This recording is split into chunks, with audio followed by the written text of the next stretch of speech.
Selamat datang kembali di Deep Dive kita. Hari ini kita punya cerita yang, dramatis banget dari sejarah Nusantara. Perang Bubat. Iya, Perang Bubat. Katanya sih terjadi tahun 1357 Masehi. Rencana pernikahan Agung Putri Sunda sama Raja Majapahit, malah berakhir jadi pertumpahan darah. Betul. Dan yang bikin ini menarik banget buat Anda, itu sumbernya. Jadi di satu sisi ada cerita yang hidup sekali di karya sastra. Kayak Kidung Sunda itu ya? Nah, iya Kilung Sunda dari Bali. Terus ada juga catatan di Pararaton sama Carita Parahyangan.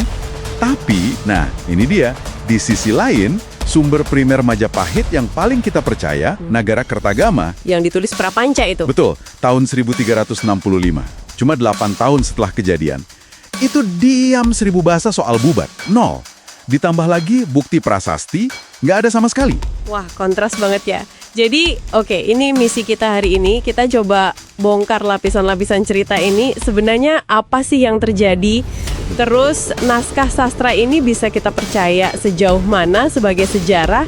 Dan yang penting nih, makna kontroversi ini buat cara Anda memahami sejarah itu ditulis, atau kadang malah kayak dihapus. Yuk kita mulai bongkar. Oke, kita segarkan ingatan dulu deh soal kisahnya. Jadi intinya kan Raja Hayamuruk dari Majapahit itu pengen nikahin Putri Sunda, Dyah Pitaloka Citra Resmi. Yang katanya cantik sekali ya. Iya banget. Terus rombongan besar kerajaan Sunda dipimpin langsung Raja Linggabuana, ayahnya Dyah Pitaloka, datang ke lapangan Bubat di Trowulan, ibu kota Majapahit kan itu. Harapannya ya upacara besar, pernikahan yang megah, setara antar kerajaan gitu. Nah, tapi di sini versi Kidung Sunda mulai panas nih ceritanya. Mahapatih Gajah Mada jadi dia nuntut Dyah Pitaloka diserahkan bukan sebagai calon ratu yang setara, tapi sebagai, apa istilahnya? Upeti ya? Upeti, tanda takluk. Wah, ini beda banget sama harapan awal. Jelas beda. Bisa dibayangin kan marahnya pihak Sunda gimana? Itu penghinaan besar. Pasti, martabat kerajaan diinjak-injak rasanya. Akhirnya mereka nolak, terus ya, pecah perang, pertempuran yang nggak seimbang sama sekali. Hasilnya tragis seperti yang Anda bilang tadi. Raja Linggabuana, semua rombongan Sunda gugur demi kehormatan. Kidung Sunda malah nambahin detail Dyah Pitaloka sendiri akhirnya bunuh diri. Wah, ceritanya kuat banget. Kuat sekali, tapi, disinilah masalah sejarahnya mulai muncul. Kita balik lagi ke Nagara Kertagama. Yang tadi dibilang diem itu ya? Iya, ditulis Empu Prapance tahun 1365. Cuma selang 8 tahun dari 1357. Isinya detail banget soal kebesaran Majapahit, wilayah taklukannya, upacara-upacaranya. Tapi soal perang Bubat, nol besar. Hening. Tunggu. Hening? Aneh nggak sih?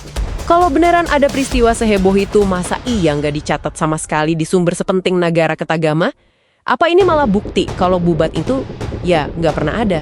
Itu satu kemungkinan. Tapi, banyak juga sejarawan yang melihatnya justru sebaliknya. Ingat, Nagara Kertagama itu kan puja sastra. Puja sastra? Maksudnya? Naskah yang tujuan utamanya itu memuji, mengagungkan raja dan kerajaannya. Bukan sekedar catatan kronik semua kejadian baik buruk. Jadi ada kemungkinan besar Prapanca sengaja menghilangkan episode Bubat. Dihilangkan? Kenapa? Ya karena dianggap aib politik mungkin. Kegagalan Gajah Mada, atau sesuatu yang bisa mencoreng citra keagungan Hayam-Wuruk dan Majapahit. Jadi, kebisuan ini anehnya malah bisa jadi bukti betapa sensitifnya isu Bubat ini buat Majapahit sendiri. Wow, jadi kayak semacam spin control atau sensor ala abad ke-14 gitu ya. Tapi kan tadi disebut ada naskah lain. Ada, tapi yaitu ada tapinya. Pararaton memang nyebut insiden Bubat. Tapi naskah ini kan disusunnya jauh belakangan, abad 15 atau 16. Terus Kidung Sunda, yang paling detail. Nah, Kidung Sunda ini kemungkinan dari Bali abad ke-16 juga. Sumber paling detail, paling dramatis, tapi banyak yang anggap ini lebih ke karya sastra.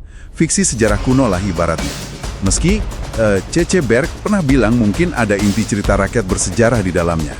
Oke. Terus yang dari Sunda? Carita Parahyangan. Itu juga dari abad ke-16, cuma nyebut singkat, orang berperang di Majapahit. Nah ini penting. Artinya, memori soal insiden ini memang hidup di luar pusat kekuasaan Majapahit, di Sunda sendiri. Oke. Jadi sumber tertulisnya ada, tapi ya agak gimana gitu ya, problematis. Terus bukti fisik, kayak prasasti gitu, itu kan biasanya bukti keras. Nah, ini dia argumen kunci dari yang skeptis.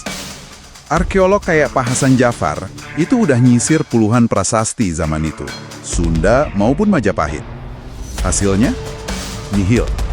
Nggak ada satupun yang nyebut perang Bubat. Nggak ada sama sekali. Sama sekali. Ini yang bikin detail pertempuran heroik yang wah banget di Kidung Sunda itu jadi sangat diragukan secara historis. Oke, kalau gitu detail perangnya diragukan. Apa kita anggap aja ini dongeng? Atau jangan-jangan ada asapnya nih yang nunjukin ada api?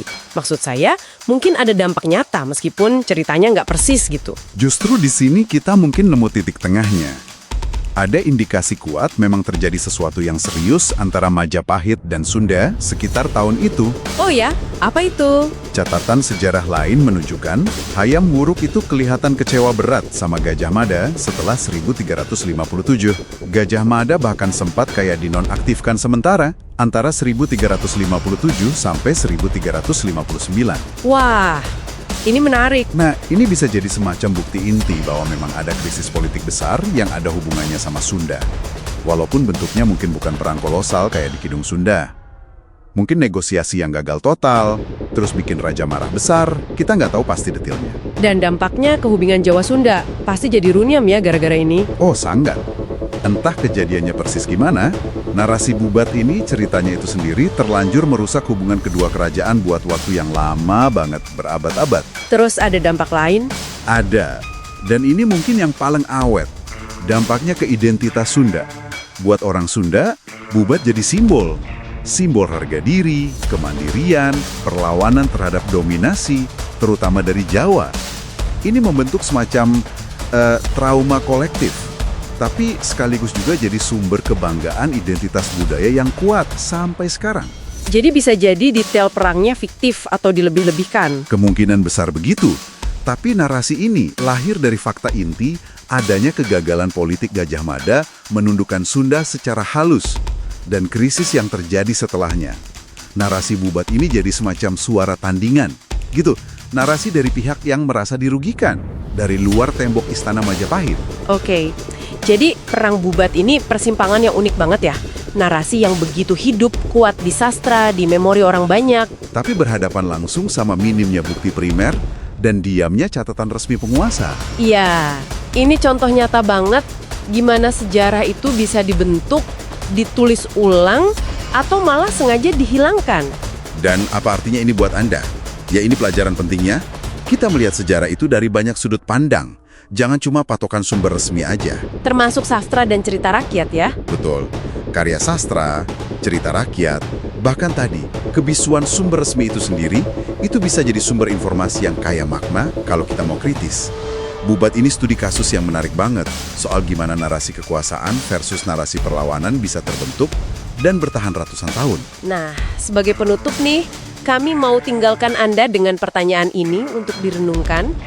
Kalau sejarah memang seringnya ditulis sama pemenang atau penguasa, gimana caranya kita bisa lebih peka mendengar suara-suara lain? iya, suara-suara yang mungkin sengaja atau nggak sengaja dihilangkan dari catatan masa lalu kita. Pelajaran apa dari Bubat yang masih relevan buat kita memahami narasi-narasi yang saling bersaing di sekitar kita hari ini? Pertanyaan bagus untuk dipikirkan.